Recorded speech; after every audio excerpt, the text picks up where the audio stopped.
So moving on to some calculations with Bernoulli's equation and the equation of continuity.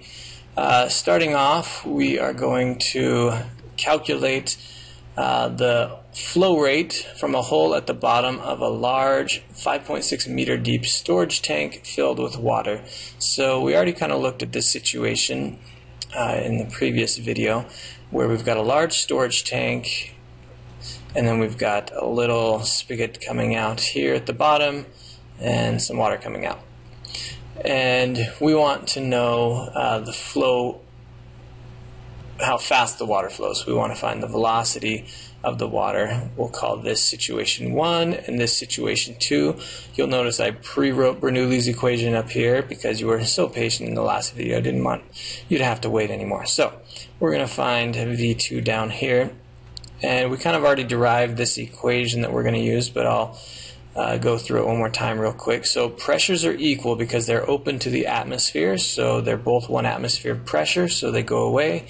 Here at the top, we're going to ignore the amount of the speed at which it's dropping. We're going to say it's pretty dang close to 0, and we're going to say close enough that we're going to call this guy 0. So we just end up with these terms. You can cancel out the densities, do a little bit of algebra, and you get what we call Torricelli's equation or theorem, which is 2 times g times delta y, which you might notice is actually the exact same formula for dropping a ball from a certain height. Conservation of energy would give you the exact same equation. So we're just going to plug in our numbers here. We got 2 times 9.8, and it is this deep. The hole is at the bottom. I didn't draw it that way, but in this case we're just going to say that this height here is 5.6. So plug that guy in and throw that in your calculator, and you get just about 10.5 meters per second. Okay, next problem. What is the volume flow rate of water? Okay, so this is one of those key phrases, volume flow rate. When you see that in a problem or on a test, you need to think volume per time. Okay, so that's what we're looking for.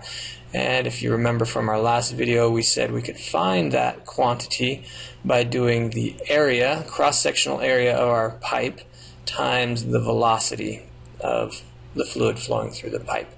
So if we look at the information that we have here, we have the diameter of the faucet, so that's going to give us the area, right? We're assuming it's a round faucet, so that is going to be pi r squared. Make sure and divide that by 2 and convert it to meters, so that's going to be times 0.012 squared. So this whole thing is the area. Now, they don't give us the velocity, and they've got a new phrase here, pressure head is 18 meters. So this is fluid speak for the other end of the pipe is 18 meters higher. Or you can think about it as the pipe is 18 meters from the top of a tank or something like that. So here is your pipe.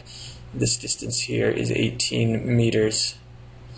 So this idea of a pressure head means that you've got 18 meters. It's given in a distance, so it's kind of weird. It's not given as a pressure, but you have a change in height of 18 meters, so that's going to give you a given pressure that you can solve using Torricelli's theorem. So the flow rate is root times 2 times 9.8 times this thing we're calling the pressure head, which is 18. So that comes out to be 18.783. So we multiply that here, because this whole thing was my area, so I multiply that by the velocity, and we can find the area times velocity, which is the volume flow rate, which is what we're trying to find, 0.0085 cubic meters per second, which may look like a rather small number, but keep in mind a cubic meter is a rather large volume. If we multiply this by 1,000, that would get us to liters. So this is 8.5 liters per second. So that's a pretty good flow rate coming out of that small of a faucet. Okay, last equation, or last problem here. We've got wind blowing over a house, and we're going to assume the roof is flat just because it's easier that way, and some houses have flat roofs. And that is the area of the roof, and we want to know the net force on the roof. So what happens here, if we've got our house, here's a nice door, like you draw in kindergarten, but we have a flat roof. When the wind blows over the top of the roof, there's no wind on the bottom of the roof. And remember, Bernoulli's principle says when the fluid is flowing faster, that causes low pressure. So it actually, when there's really high winds, people think about the roofs getting blown off houses, which happens sometimes. And I kind of always imagined that when I was a kid as it like getting up under the eaves or something and pushing it off. That's not what happens at all. What happens is the air on the top gets so fast that the pressure gets so low that it actually gets sucked off due to the low pressure of the high velocity wind, or due to the pressure differential. So inside the home, you have high pressure. So another way to think about it is the pressure from the inside of the house actually pops the roof off when the pressure on the outside gets too low. So let's look at how we can calculate this.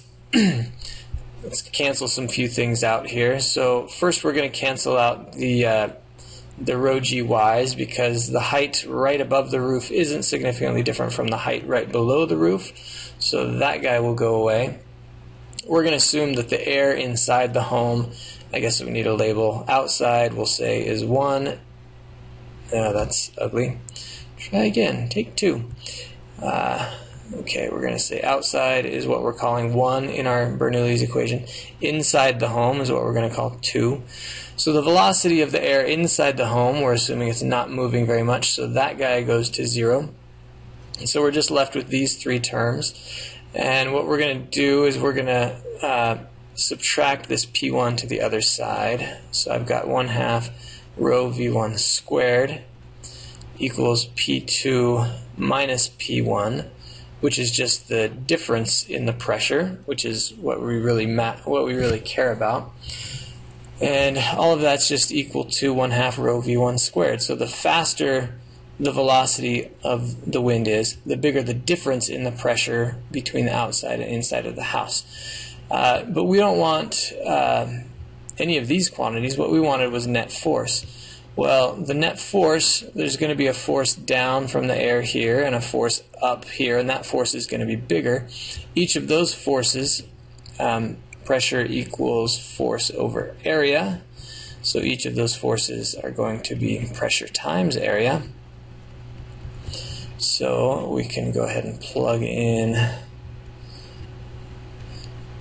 F2 times A2 minus F1 times A1. And those areas are the same. We assume the bottom of the roof is the same area as the top of the roof, so we can factor out the A. And so we're going to have A times the difference in the forces, F2 minus F1. And that is just the net force, because it's the upward force minus the downward force. That's what we're trying to solve for. So rearranging things a little bit, I'm just going to call this guy net force. I'm going to divide the area to the other side.